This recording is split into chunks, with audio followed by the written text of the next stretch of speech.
Now we are moving on to Professor Balakrishnan. Thank you very much, sir, for joining us. It is really a proud moment for us to have you here with us. I introduce Professor Balakrishnan. Professor Pulapre Balakrishnan is currently Professor of Economics at Ashoka University, Haryana.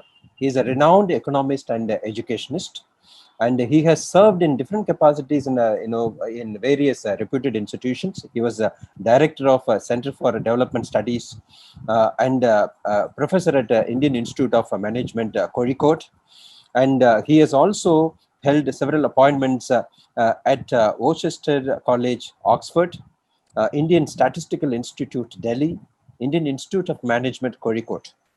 And he also served at as a country economist for Ukraine at World Bank, and has been a consultant to the ILO, International Labour Organization, and UNDP. And he was the recipient of the Malcolm Adisesha Award, very renowned award for his distinguished contribution to the development studies. He has authored many books. I will just quote 3 books. One is The Pricing and Inflation in India, Economic Growth in India, Politics Trumps Economics, and this one along with Mr. Bimal Jalan. So his contribution to economics and education is recognized worldwide. So I would like to request Professor Balakrishnan to share his views on this day of democracy. Over to you, sir. Thank you very much, Dr. Pushpkumar, and good afternoon to everybody present. I first want to thank the 3 organizations which have arranged this, the meeting, the webinar rather, the Capital Foundation, the Jaipal Reddy Foundation, and the Council for a Green Revolution. I don't know any of these organizations, so I consider it a particular privilege that they've chosen to ask me to speak. Thank you very much indeed. I will be quite brief because I'm an economist and I can't really claim to have a great deal of understanding about democracy, at least in its theoretical version. So I will tend to speak largely about one aspect of democracy in India, which I believe has probably been ignored a little bit, which is broadly the condition of the population, in particular the material condition of the population, partly because that's really only what I'm competent to speak about, but partly also because I think it's extremely important and perhaps does not get as much importance as it should when we talk about democracy, at least in India. Now, I'm also thankful to the organizers for having brought to my attention the existence of International Day of Democracy, which I'm sorry to say I wasn't even aware of, declared so by the United Nations on September 15th. Now, an entry on the website of the UN states that this occasion provides an opportunity to review the state of democracy in the world. So that, I think, is an extremely important thing to do. And I can't help thinking that as a citizen of India, perhaps we should be moving on to have a day every year when we review the state of democracy in our country, maybe even more so than celebrating our independence from colonial rule, which of course is very important, but maybe by today we need to focus on the state of democracy in our country, especially given the challenges which we are facing in an increasing form every day. Now, formally, India is a democracy, right? There's no contesting that. We have multi-party elections with universal suffrage, subject only to an age restriction.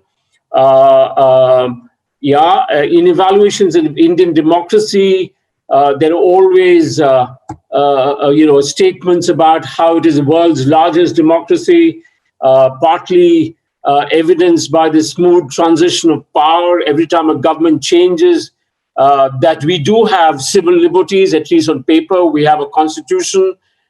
civil liberties which can be, which are justiciable in courts of law, etc. Now, this is a valid observation, and I wouldn't take away from that. I wouldn't want to take away from that. But I want to say that this is probably only a partial assessment. It's really in some ways akin to the fact or to rather admiring a building for its architecture, rather than pausing to ask or to inquire how happy are the individuals or habitants of that building? I mean, how happy they are. Now, why is it important for us to recognize this? It's important for us to recognize this because when we look at the formal democracies of the world, we recognize that they vary considerably as far as this World Happiness Index or the Happiness Index of countries. And this looks at about 150 countries, and it's kind of interesting that of the democracies of the world, or the democracies of the world are ranged in different parts of the distribution. So even though it's not a perfect index, it is based on actual responses from people. So it's based on people's perceptions of many aspects of the things that matter to them in terms of their life, but also in terms of what they believe is the governance that they receive. In particular, whether the governance that in their country is sensitive to their needs. So I think this is a very important thing. And by and large, this seems to not figure at all, i.e. people's perceptions of democracy does not find a place in much of the evaluation or in most of the evaluations that we see undertaken these days. But this was not the case in the early days of the Republic. Two leaders of India who spoke a great deal about how people felt about governance and society were Jawaharlal Nehru and Sarvepalli Radhakrishnan. I will focus a little bit here, partly because of shortage of time, on only Nehru's viewpoint, which is expressed very, very clearly in his speech to the Constituent Assembly on 15th August 1947. And what are among the things that he said? He thought of the goal of independence and democracy was to create institutions in India that will allow every man and woman to lead a fulfilling life. Now, that's absolutely important. And this seems to have not received any attention whatsoever in our evaluations of democracy in India. Now, the point here is that Nehru did not say government will build these institutions. He just said that is the goal of independence. And that's very important. He was obviously very closely aware of the fact that democracy is not statism, right? It's not something which really privileges the government in some way or the state in some way. So basically, he believed, I believe, that people build the institutions that matter to them. And this is not really a pipe dream. I want to give three examples, historical examples, all of which took place in the United States in the 1960s, the late 1960s. You had a civil rights movements for Black empowerment. You had a feminist movement for women's empowerment, and you had a sexual liberation movement. Part of which was for the empowerment of hitherto sexual minorities. So all of these movements are extremely potent in terms of their outcomes. It's also significant that these movements receive no support at all from the United States state or from the state in the United States. So these institutions, the institutions that came out of these movements were really built by individuals. Now, does this mean that the state has no role in building these institutions? No, that's not correct. And this is very relevant for India. States can through legislation, especially states are very significant in removing laws which constrain individual freedom, individual advancement. Let's think of situations where women born into fairly comfortable families have to face social sanction against inheritance, against women's education. In all these situations, the courts of law are very, very important. The state has a role.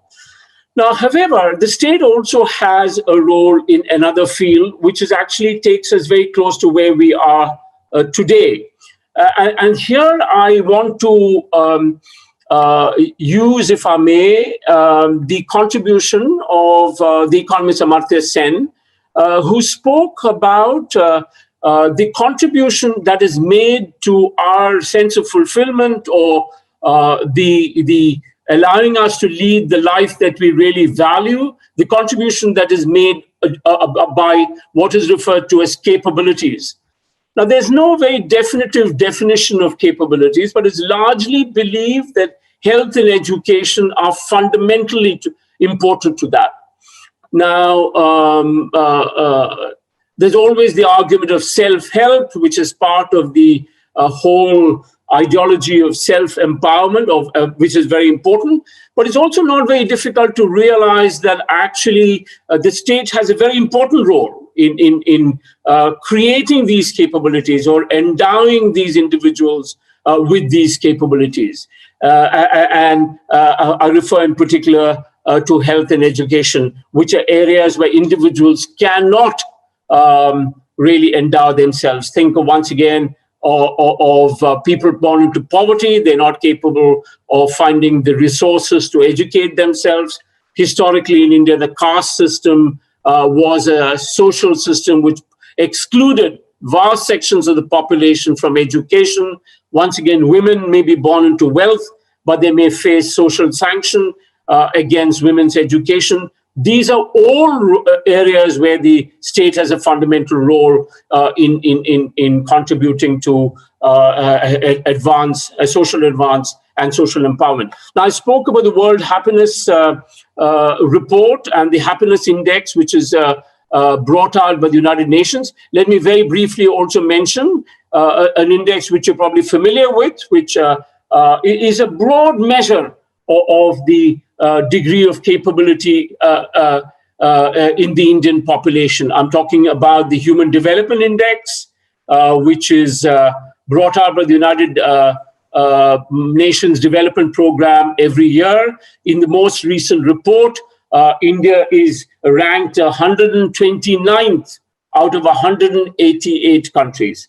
Now, this is something, again, which is very, very troubling, and we must really think about this as a deep flaw in Indian democracy, which has been there for a great deal of time and precedes the assault on civil liberties, etc., which we see today. I want to be very brief and say that to bring to the fore the democratic deficits with respect to health and education in India is not for a moment to underplay or lower the importance of other aspects of democracy, such as a free press, freedom of expression, the recognition of human rights and individual rights vis-a-vis the state. These are all fundamentally important. But it is equally important to recognize that we as a people come together to form a democratic form of government, also to empower ourselves in every way so that we have the requisite capabilities to participate in our own governance. And health and education are fundamental to that. If you don't have health and education, it's completely unimportant. And I personally, democracy becomes unimportant. And I just want to say that I personally disagree very strongly with the view that to recognize that health and education must figure very strongly in any evaluation of democracy, either the health and education or the population. I disagree with the view that this is to view democracy as purely instrumental. And democracy is really an end in itself. I don't think that's correct. Democracy also has goals, and one of those goals is to empower people to participate once again in their own governance. Now, you might think, or rather, I'm aware that I may have spoken in slightly abstract terms. So let me come right away to where we are today. We are in the throes of an unprecedented critical moment in our lives in India, caused by the COVID-19 pandemic, and also contributed to very strongly by a highly inadequate response from the part of government. In this, of course, the central government has a major role, but I would, as one of the earlier speakers mentioned, also give a major role to state governments. Now, what are these two areas of failure as far as COVID-19 today is concerned? One is in the failure of the economic response of the government in terms of a necessary counter movement to the contraction of the economy in the form of what economists call a stimulus, has been very, very weak.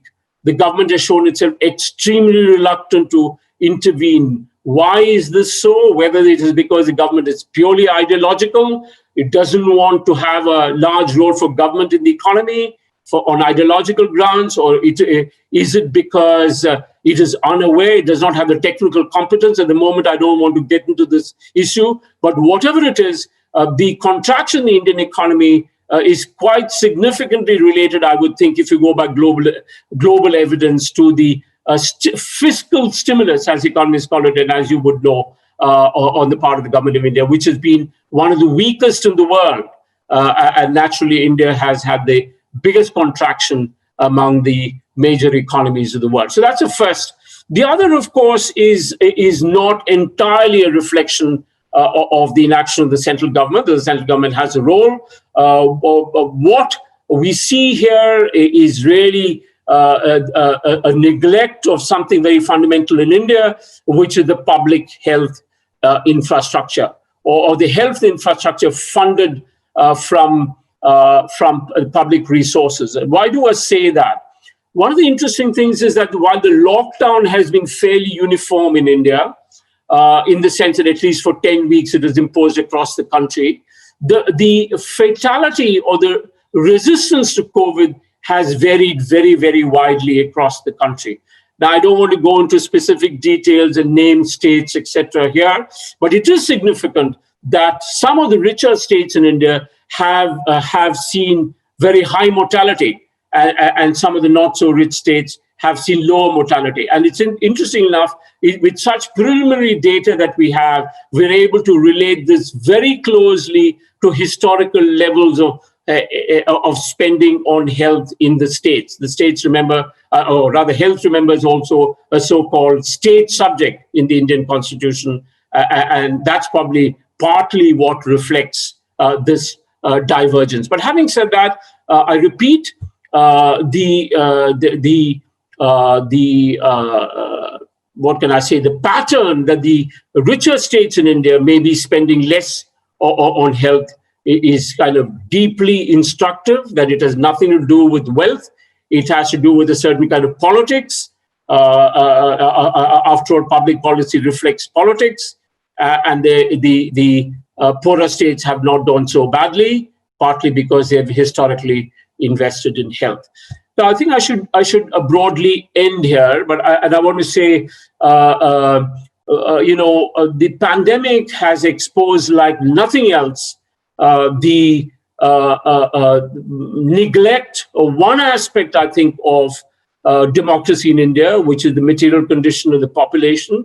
Many governments have invested inadequately in health, in terms of health infrastructure. We read about right now about the absence of something so basic as oxygen supply in some of the most important metropolitan centers of India. This is quite shocking. 6 months into the lockdown, when the lockdown itself was meant to be an arrangement for equipping ourselves with the necessary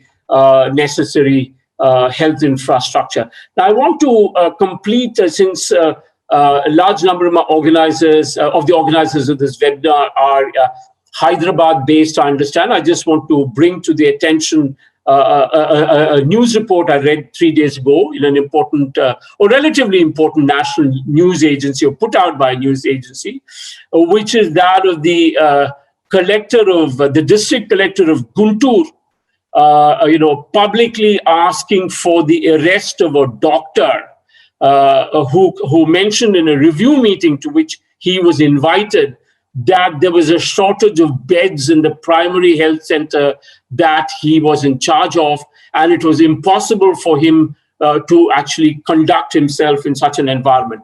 I just wish to say that we have a situation here in India where historically the state in a democracy has not really concerned itself sufficiently with the health of the population.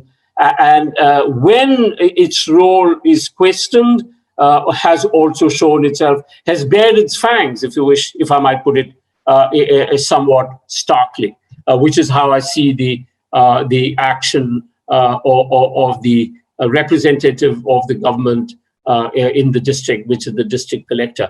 So I will conclude with this, and I would say that I can only hope that this pandemic will lead us to demand more of our democracy than we have.